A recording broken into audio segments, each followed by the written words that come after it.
Welcome back to my channel. Today I have another crockpot recipe for you guys. It's super simple. It's a dump recipe basically. And we're going to be making Mississippi roast. So first off, you are going to need a chuck roast. Poundage, completely up to you. Mine is a little over 2 pounds. You're also going to need a classic ranch seasoning, an all just gravy, and a stick of butter.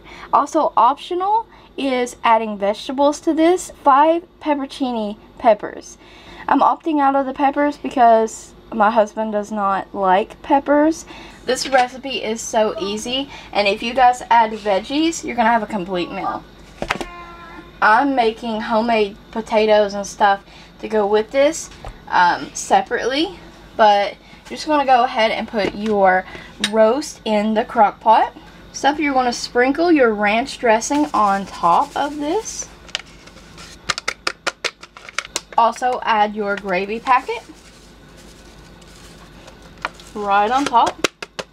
And add your stick of butter to this. If you were going to use the pepperoncinis, now's the time to add them on top. And you don't want to add water to this. Now we're ready to move over to our crock pot.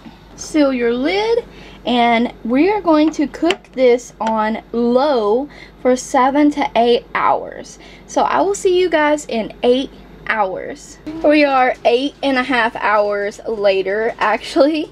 We've been outside playing, so I lost track of time, and there is what the finished roast looks like. This smells delicious. I'm going to get this plated and show you guys what we're having for sides with this as well. Here's what that roast looks like in my serving dish here. This is so tender, it's completely fallen apart when I was taking it out.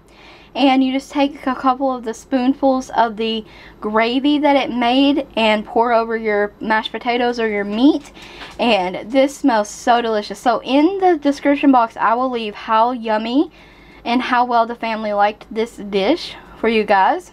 And I'm serving this with homemade mashed potatoes and some green beans, and that's our dinner tonight. I can't wait to dig into this Mississippi roast. I hope you guys enjoyed another In the Kitchen video. Stay tuned for more In the Kitchen videos. Don't forget to check the description box for additional In the Kitchen recipes, as well as what's for dinner links. Thank you always for watching. Don't forget to like the video, comment, subscribe, and ring that bell if you haven't already so don't miss any other upcoming In the Kitchen videos.